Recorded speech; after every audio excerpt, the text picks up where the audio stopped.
काही सुविधा लागतात ते सर्व काही इथं आहेत आपल्याकडे. त्यानंतर इकडे वायरलेस पोर्टेबल एक्सरे मशीन आहे जी डायरेक्ट इमेज आपल्या लॅपटॉपवर पाठवून देते.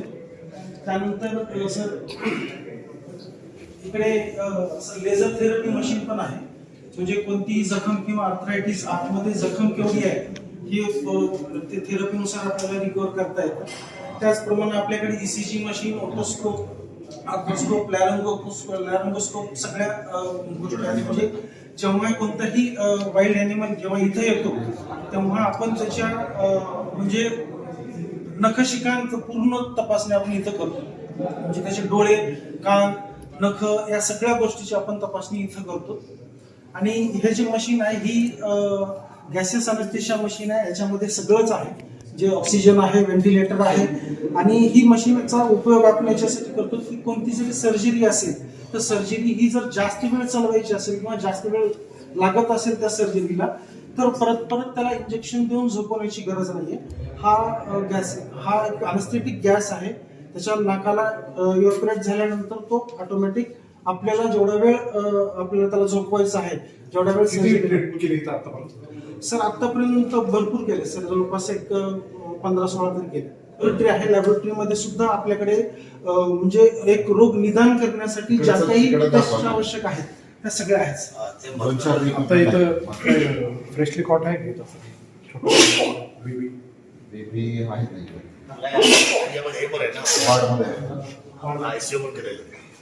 आयसीयू म्हणजे हेच आहे ऑपरेशन थिएटर आहे काहीतरी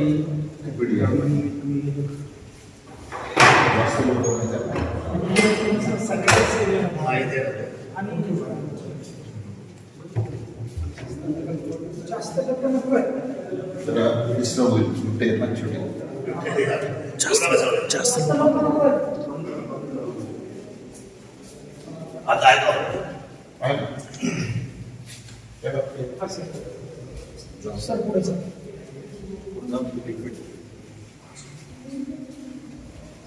लपत बसले असते. एक मादी आहे, तिला जी 2 पिल्लं झाली. कारण ऍक्च्युली आपण इकडं आम्हीच येण्याचं टाळतो. कारण का तर ही मादी खूप अग्रेसिव्ह असेल, कारण हिला पिल्लं छोटे आहेत आणि ही अतिशय अग्रेसिव्ह असल्यामुळे कोणत्याही माणसाचा हे आल्यामुळे ती अचानक अग्रेसिव्ह होऊन भिंतीला धडक मारते. पण तिला इंजुरी होण्याची जास्त शक्यता आहे. आणि सगळं आहे आता आहे ती इथून दिसत नाही, कोपऱ्यामध्ये बसतात ते लपवून दिसतात. मादी आहे, तिला 2 पिल्लं आहेत.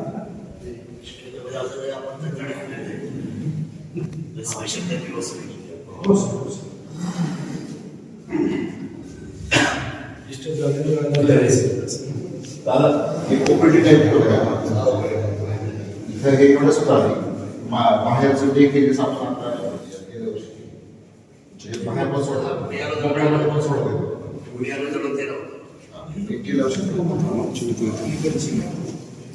हालचाल करू नका.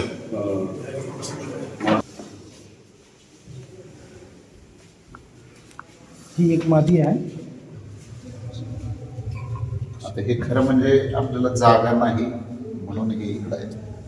आता सगळे ट्रीटमेंट होऊन आता तयार आहेत ते बाहेर जायला. 2-3 वर्ष 3-4 वर्ष पाहिजे. 3 ते 4 3 ते 4 वर्ष.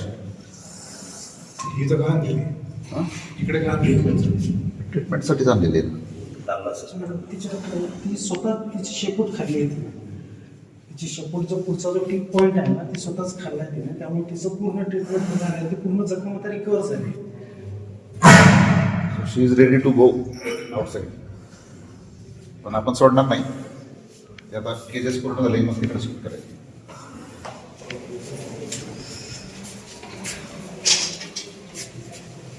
लॅबोरेटरी आहे आणि या लॅबोरेटरीमध्ये पूर्ण म्हणजे ज्या काही आवश्यक त्या टेस्ट आहेत ज्यावेळी आपल्याला एक रोग निदान करण्यासाठी आपल्याला ज्या काही आवश्यक टेस्ट आहेत आपण इथे करतो. सर प्राणी असं करतो की प्राणीमध्ये 50% लक्षणं दाखवतो. तो लक्षणावर आपल्याला ओळखता येतं डिसीज किंवा 50% आपल्याला कन्फर्मेटिव्ह डायग्नोसिस काही टेस्ट करून करावं लागतात. आपल्याकडे इथं सगळ्यात सुख म्हणजे एक उपकरण आहे जे आपण जो इक्विपमेंट आपण करतो, ही जी मशीन आहे सर हेमॅटॉलॉजी अनालायझर मशीन आहे. ही मशीनचा उपयोग आपण असं करतो की रक्तामधल्या ज्या पेशी आहेत त्या पेशीचा एक्झॅक्ट नंबर आपल्याला ही मशीन सांगते. म्हणजे पेशी कमी झाल्या तरी प्रॉब्लेम आहे, जास्त झाल्या तरी प्रॉब्लेम, म्हणजे हिमोग्लोबिन, डब्ल्यूबीसी, आरबीसी ज्या काही प्लेटलेट वगैरे जे आहेत ह्या सगळ्याचा काउंट आपल्याला ही मशीन आपल्याला सांगते. सर ही जी मशीन आहे ही आहे सेंट्रीफ्यूज मशीन. काही ज्या टेस्ट असतात त्या डायरेक्ट ब्लडनं केल्या जातात आणि काही ज्या टेस्ट असतात त्या सिरमनं केल्या जातात. सिरम हा एक रक्तातलाच एक भाग आहे जे रक्तातून त्या सिरमला वेगळं करण्यासाठी या मशीनचा उपयोग केला जातो. या मशीनला आपल्याला सिरम सेपरेट करण्यात जातं.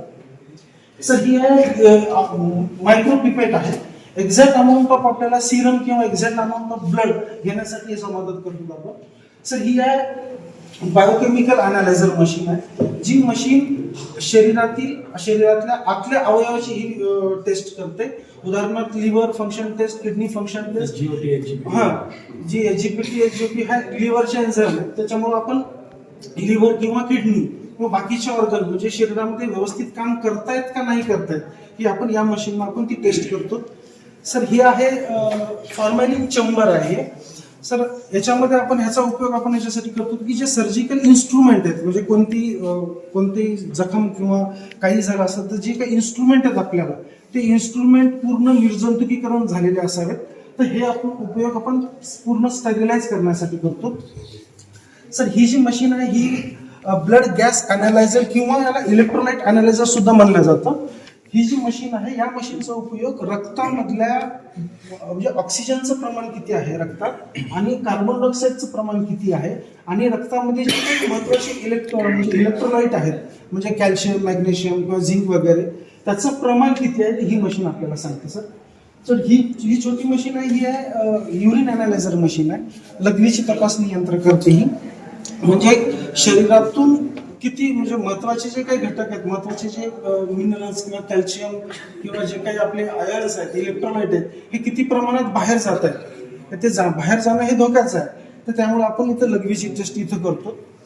सर हे आहे इलेक्ट्रॉनिक मायक्रोस्कोप आहे. सर ही सर या मशीनचा उपयोग आपण असं की रक्तामध्ये किंवा त्यांच्या विष्ठेमध्ये काही परजीवी जंतू जे आलेले असतात त्या जंतूचा आपण ते एक्झॅक्ट जंतू कोणता आहे आणि त्या ॲनिमलला त्या जंतूमुळं काय झालंय किंवा काय होऊ शकतं तर ते जंतू किल करण्यासाठी ते जंतू आयडेंटिफिकेशन करण्यासाठी आपण हे मायक्रोस्कोपचा उपयोग सर ही आहे इलेक्ट्रॉनिक वेइंग मशीन आहे. जी या मशीनचा उपयोग आपण याच्यासाठी करतो की प्रत्येक मेडिसिन हे म्हणजे काही मेडिसिन हे लिक्विड फॉर्ममध्ये असतात जे आपण इंजेक्टेबल देऊ शकतो, पण काही जे मेडिकल आहे म्हणजे मेडिसिन आहे ते पावडर फॉर्ममध्ये असतात. पण असंच आपण कोणत्याही ॲनिमलला किंवा त्याच्या बॉडी वेटनुसार त्याच्या म्हणजे जेवढं त्याचं वजन आहे त्या वजनानुसार आपल्याला एक्झॅक्ट वेट करावं लागेल त्या पावडरचं त्या मेडिसिनचं. म्हणून या प्रमाण मोजण्यासाठी आपण करतो. सर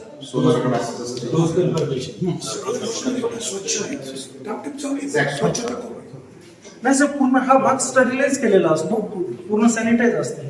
गेल्यानंतर परत करा. आता हो सर आता गेल्यानंतर मागणी करणारा मी पहिला माणूस आहे. हे जे सगळं बनवलं ना आपण तोपर्यंत माहिती नव्हते. शासनाने मला यावेळेला 3 वेळा विचारलं की हे तुम्ही कसं काय म्हटले तुम्ही. मी त्याचं कारण सांगितलं साहेब जसं माणूस आहे तसं आमच्याकडे इंजुरी होते या प्राण्याची, त्या इंजुरीमध्ये तुम्ही कसं काम करणार आहात. तर त्यावेळेला या सगळ्या गोष्टी आम्ही फॉलो केल्या आणि त्याच्या बाबतीमध्ये एक चांगल्या पद्धतीचा आता हा जो सगळा आपण पाहतोय प्राण्याच्या बाबतीतला जो निर्णय त्या काळातला निर्णय हा म्हणजे तसा विचार करण्याचा होता. तर या गोष्टी माझा आधी सगळं ते आलं होतं सगळं मी नव्हतो त्या काळामध्ये. तर त्यावेळेस त्यांनी सुद्धा मला विचारलं की मला एक स्पेशल गोष्ट झाली आणि आपण याच्यामध्ये अत्याधुनिक पद्धतीने पावलं उचललेली आहेत. आपल्याला या निवारा केंद्राबाबतीत सुद्धा आता जी जागा आपल्याला मिळाली आहे आपण त्याचा पुढच्या पद्धतीने निर्णय करतोय सगळी मंडळी. परंतु एक गोष्ट निश्चित आहे की आपल्याला एका बाजूला बिबटचे हल्ले थांबले पण पाहिजे आणि दुसऱ्या बाजूला 100% आपल्याला बिबट सफारीच्या बाबतीमध्ये रोजगार वाढला पण पाहिजे. या दोन्ही गोष्टी आपल्या तेवढ्याच महत्त्वाच्या आहेत तेवढ्या आपल्याला 100% त्याच्यामधून हा निर्णायक असलेल्या गोष्टीला आपण पाहायला पाहिजे. सफारी ते काही लोक मिसमॅनेजमेंट करतात, मिसमॅच करतात. बिबट सफारी पण पाहिजे आणि तुम्हाला बिबटेचे हल्ले पण तुम्ही काय करणार आहे. बिबट्याचा रोजगारचा विषय हा काही मर्यादित आहे. बिबट हे हल्ले 100% थांबले पाहिजे.